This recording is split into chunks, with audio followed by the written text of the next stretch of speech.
You are very special. There's no one just like you. Created by the Master, Allah created you. You are very special. There's only one of you. You are very special. And remember, I love you. And remember, I love you. Welcome back. Okay, let me just reiterate where we are with this question again, just in case you stepped away for a brief second during our break. Now we're with Dr. Yasser, and once again the question is, our 15-year-old daughter is sending many text messages to a boy on her mobile phone. My husband has told her that she is not allowed to leave the house and, of course, has taken the telephone. I think she should be punished, but feel that he is being too strict. Is it healthy to keep her inside for over a month? I feel she will never do this again. Nah. The first part, it's not healthy to keep her in the house for over a month. Now, there are several issues in that question that we need to talk about. First one is that depends on the message that she sends on the phone. It depends on her understanding of what a relationship should be. And also, it shouldn't have come as a surprise to the parents what she's doing or not doing with her cell phone. Because as we said before, this is a relationship that should be cultivated at that age. She's 15, so they should have been with her all along. It's not something that happened just like that. Okay, something that's been going on probably for a while, and they haven't been paying attention. The parents I'm talking about. Now, the punishment should fit the crime. Okay. So to keep a teenager at home for a month has nothing whatsoever to do with the phone itself. This should be an understanding. It should be a communication between the parents and the teenager as to what a relationship should be, what are the situation of a relationship, the atmosphere of a relationship. There are a whole lot of issues in here that should have been dealt with before they found out about the messages. So that's what we're talking about. And again, instead of losing your child at that age, you need to take them to your side. So how do you do that? It's a very delicate issue, because if I punish my teenage daughter or son, I could lose him. At that age, each teenager, they are going through a lot of stuff. One of these stuff is hormonal. The hormones are changing. A lot of energy, and they think that they know everything. The parents don't know anything. Okay, and they have values conflict inside of them, which is they want to be independent, yet they are still dependent on their parents.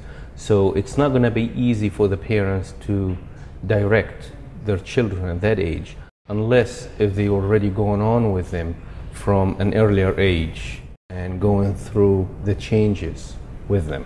And that's the answer to that question. Okay. I want to quickly move on to the next topic, if that's okay.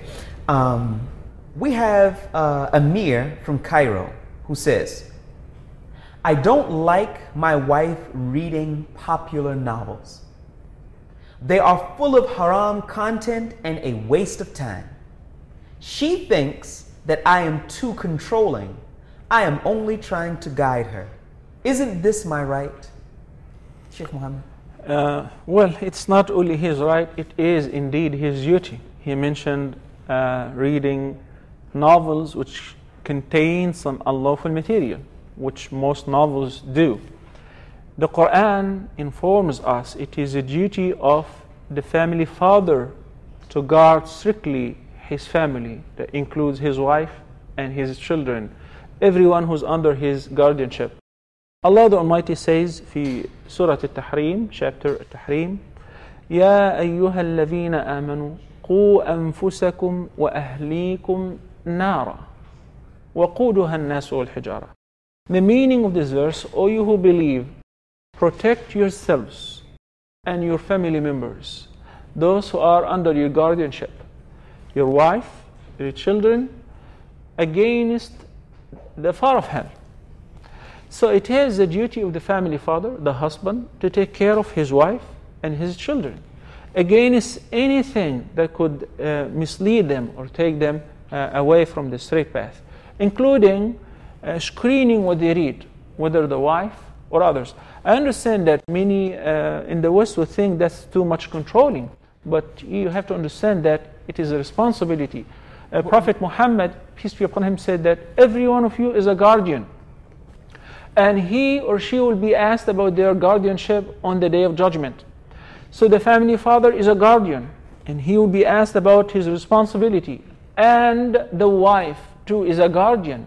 Same claim will be made by the children. The girls will say that my mom is too much controlling me. We have to understand that it is for the right, as long as he or she have a valid point of view. But what happens when the wife will say, I hear you, I understand you, and I've been working all day with these children, and this is the way that it helps me to unwind. Brother, this is between me and Allah. Don't you worry about it. Well, we don't look at it this way. We look at it that we're all riding the same boat. If you try to puncture a hole in it, the entire ship would drown. So it's not just yourself. It's not your personal time that you're wasting. If it is just a waste of time, that might be light. But it's not that. Reading such novels would negatively influence the mind of the reader, and that would definitely affect the family relationship between the spouses as well. So it is definitely the husband's right. It's similar to whenever the wife, even though she's not the family father, she's not in control, she notices that the husband is logging on into some suspicious websites or chatting with women, would she sit quiet and say that he's free to do whatever he wants to do? We don't really believe in that in Islam. We believe in paying the sincere advice and enjoining what's right and forbidding what's evil. The theory of I'm free to do whatever I want to do does not really fit in an Islamic society. You're free whenever you're doing what's right and your actions do not affect somebody else. Dr. Yes. Okay.